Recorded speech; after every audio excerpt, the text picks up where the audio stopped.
Then let's take some time and look at what are some of these blocks that are holding us back from finding love. And there will be as many as there are people, because that's just the way it is. Everyone has a unique upbringing and background and experiences. Yeah. So there's many different frames, but we're going to just say some of the common ones and maybe generalize a bit in some areas, cluster some of the frames that we can have that could block a relationship from happening. Mm-hmm. So for you as the listener to gain some value out of this, just have a listen and see if maybe you identify with any of these blocks, these resistances that we have to love.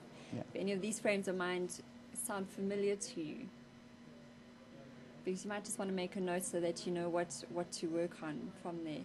Yeah. The one I think, and I spoke about in my own personal history, is that pain that we feel from a past relationship that didn't work out. I think one of the biggest resistances to going forward into finding a new relationship is we start to believe or think or even anticipate that relationship's going to be too painful. Mm-hmm. And these past hurts, if we haven't processed them and dealt with them and mourned if we needed to in a way or whatever it is, can leave us closed. Yeah. Leave us. So if you're closed to a relationship, it's hard for you to let someone in or for someone to get in. Yeah. If that makes sense. Yeah. So we may be saying, I need to protect myself. Yeah. Or maybe I'm better off on my own. I cannot sustain a relationship, so there's no point in even trying. I can't trust other people in my life. You know, everyone's out to just hurt you. They're all for themselves. Yeah. So that may have been true in a certain, few little incidences, but it's not necessary. It's a generalization. Yeah. And within looking for love, chances are that type of frame will not be very resourceful to kind of go to or to have as a frame to support you in finding love. So this process can also lead to belief that intimacy is too painful. Whenever I open up, I get hurt. Yeah. If I don't get too intimate, then I won't get hurt. So I'm just going to play it safe. Yeah. Or to get close to someone, I'd have to open up, and that hurts too much. So yeah, past hurts. Mm. Another one, and so it's almost like they create that I don't want to go through that again mindset. So if you meet someone and there's any kind of tiny little sign that reminds you of a past hurt, it becomes like a block. Roadblock almost. I ain't going there because I don't want to repeat that. Yeah. I won't date that kind of person ever again. Mm-hmm. Because relationships are a battlefield, maybe, or someone has to win and someone has to lose. So, and last time, I don't want to lose. Yeah, because last time I lost, so I'm not going to do it again this time. So if that person if I meet another person and they come into my space, if I see things that to me means I'm going to lose, then I'm going to just say, sorry, not going to go there.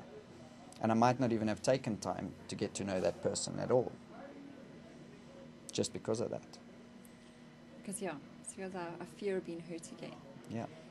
And I think part of that, so besides just the wariness of pain, of feeling that emotional pain of losing a relationship, is we also can then almost like develop an ideal of what a relationship should be like.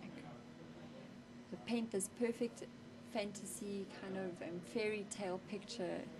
I'm waiting for my perfect soulmate who meets all of the things on my list, and he's going to be the one who rescues me and makes my life brilliant. Yeah.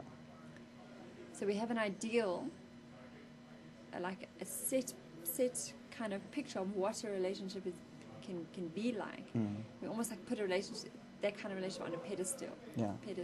Pedestal. Yeah. Make it like the Hollywood. Yeah. So it could be very superficial. It could, if you have it, as you mentioned, a list, could be things like a certain hair color, certain body type, certain color eyes, certain job, certain income, certain social status. Could be on a list. Certain car. A degree. Yeah. It's got to have a degree. Yeah. Or maybe 3. But those types of things in meeting people create blocks because I have this ideal about a relationship being in a certain way, and if it's not like that, then this person is not for me. So part is also just thinking that a relationship is always perfect. It's always calm and wonderful and supportive. And if we fight, then it means it's not a relationship. If we disagree, then we can't be together. So that's how this block of having an ideal of a relationship, a set way of believing or thinking of how a relationship should be. Yeah. And it sometimes verges on the unrealistic. Yeah. As I said, it's the fairy tale, kind of thing. Yeah. So relationships have to be perfect, and if they're not, then it's not a relationship. So then, might as well quit now. And as we know, or as anyone who has been in a long-term, intimate, wonderful relationship will tell you, that they argue, they disagree, but it doesn't mean that they can't be intimate and they can't relate to each other and build a relationship. Yeah. So yes, part of that is that the next kind of block we wanted to talk about was the stories we tell ourselves and then start to believe. Yeah. So part of that, one of the stories we tell ourselves has to be perfect, like I was saying. It's some of these blocks kind of overlap in the areas. So an example would be like when I have the perfect body, then I'll be getting a lot of proposals all of a sudden, or then I'll be ready to approach somebody. Another story we may even tell ourselves is what we're not. So I'm not tall enough for relationships. I'm not pretty enough. Yeah. I'm not feminine enough. And the thing is, we tell ourselves these kind of questions, stories, so much that we start to believe it. Yeah. Yeah. Where it's not actually true. Another one might be, I've heard this from women as well, is I'm too strong. Men in the work that I've done often say things like, I don't earn enough money yet, or how can I provide for a family if I can't even, take care of my own life, so in terms of household things, frames that keep men from just being open. Yeah, just being open. Thanks for helping out. Because of these stories, I cannot approach that woman because she's out of my league, sort of thing. Yeah. Another story is, especially when it doesn't work, we tend to say, oh, it just wasn't meant to be. It wasn't written in the stars. So we have this story that it's, if it happens, it's destined to happen. Yeah.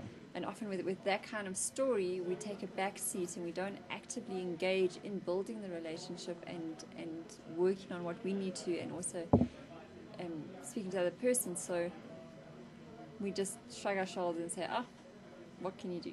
Yeah. Wasn't meant to be. Yeah. So then, because of these stories we tell ourselves, often we take on an identity within that story. So identity like, I'm too old, or it's too late for me, or I'm damaged goods. Nobody would want me. I've come out of a relationship. And divorced people often. Yeah, I've been divorced now, so now I'm damaged. I'm a sticker that's lost its stickiness, so nobody would want me. It's better to go sit somewhere where they throw away the trash, sort of thing. Yeah, so the stories we tell ourselves, as I say, we start believing it, and such that we actually identify. So we become that story. That story. Yeah. So it affects our identity.